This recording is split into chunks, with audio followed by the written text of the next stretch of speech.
Aquellos eran tiempos revueltos. Tras la larguísima pausa pacífica en la que don Francisco González de Cosío gobernó Querétaro a la sombra de don Porfirio, las tropas de unos y los otros llegaban de pronto y tomaban por asalto a la pacífica ciudad. A diferencia de antaño, donde un sopor social parecía acompañar las semanales tertulias del gobernante y su grupo de allegados al compás de valses y lectura de románticos poetas, los vecinos solían vivir asustados por las tropas que ocupaban las calles y sobre todo las que hacían valer la ley de la fuerza.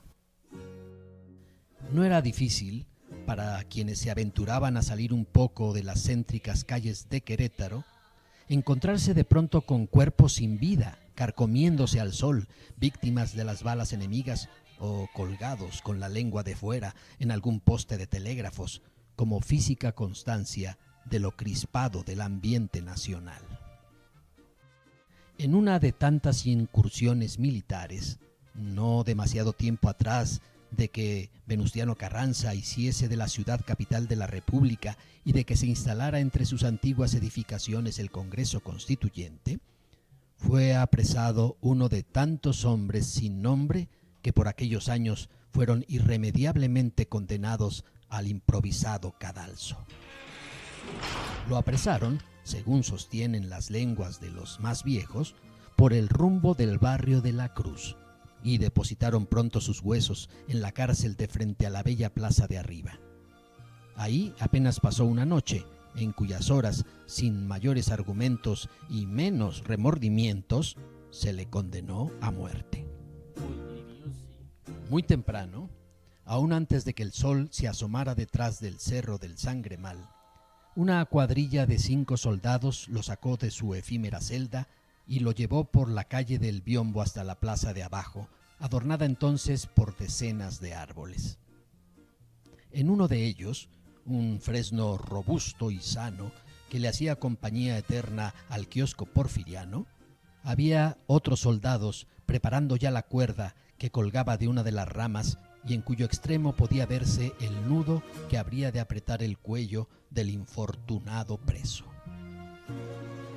Habían colocado la cuerda a la sombra de la noche y la ausencia de vecinos, apenas alumbrados por los faroles colocados en la plaza por don Francisco años atrás, y hasta se habían sentado un rato junto a la fuente que al más puro estilo francés correaba agua desde una vasija que sostenía una joven mujer de metal a la que aquellos soldados ni remotamente habían identificado como la diosa Hebe. Antes bien, al mirarla, alguno había preguntado si se trataría de una bailarina de las que conformaban los sufridos y trashumantes espectáculos de la época. Cuando el prisionero llegó, escoltado por la cuadrilla de militares, ya clareaba el día sobre la plaza y podía descubrirse la imponente casona de don Manuel Samaniego, justo enfrente del frondoso árbol escogido para la ejecución, apenas empedrada calle de por medio, en el poniente de aquel espacio público al que llamaban Cenea, y a escasos metros del kiosco que a la espera de mejores épocas hacía tiempo no albergaba a ninguna orquesta. Los victimarios le colocaron al preso la gruesa cuerda alrededor del cuello y esperaron pacientes la llegada de un mando, mientras un par de devotas mujeres apresuraban el paso rumbo al nada lejano templo del Carmen. Cuando el mando llegó, 3 de sus esbirros sostuvieron la cuerda por el otro extremo y a una orden precisa tiraron de ella con fuerza, mientras los pies del infortunado se separaban del piso.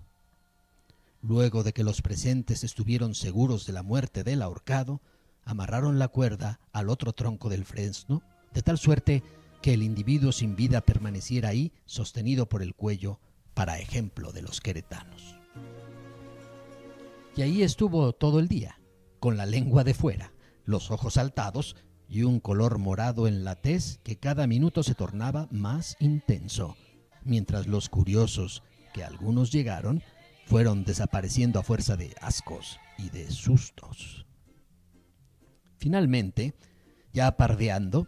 3 integrantes de aquel ejército que marchó a los pocos días de la ciudad bajaron al infortunado muerto, descolgaron la cuerda y desaparecieron rumbo al oriente, a la frágil espera de que algún familiar reclamara el cuerpo. Desde entonces nada se supo de su paradero, ni incluso de algún dato que lo sacara del anonimato para la posteridad. Pero lo curioso es que aquel fresno frondoso que le sirvió de cadalso empezó a secarse sin aparente explicación. Hora a hora, día a día, iba dando muestras fehacientes de su declive irremediable. Y no tardaría más de un par de meses para quedarse sin hoja alguna y su tronco evidenciar claramente la muerte. Hubo de cortarse para colocar en el mismo sitio uno nuevo, pero éste perdió de inmediato sus hojas y se secó también sin remedio, lo mismo que las decenas de árboles de distintas especies y tamaños que en ese sitio se plantaron uno tras otro, con la esperanza de que el clima, la especie o el abono fueran los causantes de aquella desgracia. Todos, sin excepción y a lo largo de los años, irremediablemente fueron muriendo al ser plantados en esa misma tierra que otrora albergara con tanto éxito al fresno de la ejecución. Los vecinos empezaron a hacer conjeturas. Las mujeres que solían cruzar al lado del kiosco para asistir a misa en San Francisco variaron la ruta, y los más tomaron la costumbre de santiguarse cuando por el lugar pasaban hacia la Alameda o rumbo al río. Nadie volvió a sentarse ahí al amparo de alguna sombra, y con el transcurrir de las décadas, a cada nuevo árbol seco, un dejo de desesperanza se respiraba en esa zona del céntrico jardín Cenea queretano. Justo medio siglo después, cuando otro González de Cosío gobernaba Querétaro y el siglo XX vivía su plenitud, una plancha de piso firme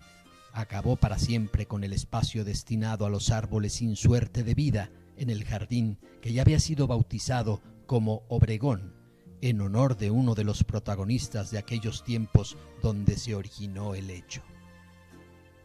Ahí, junto al kiosco, mirando hacia la calle que al amparo de la modernidad groseramente se abrió paso tras la demolición del Cine Goya, las baldosas ocultaron aquel espacio de tierra envenenada por la muerte. Nunca más un árbol floreció en ese específico punto del Cenea, pero el paso del tiempo fue borrando el recuerdo de aquel episodio de un ahorcado en pleno centro queretano. El mismo tiempo se encargó de debilitar los dichos que sobre el suceso pasaron de generación en generación. El kiosco porfiriano, sin embargo, siguió recibiendo la tradicional música de sus domingos vespertinos.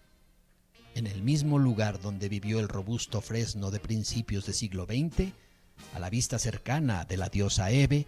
decenas de parejas incansables bailan desde entonces al compás del danzón 2 veces por semana.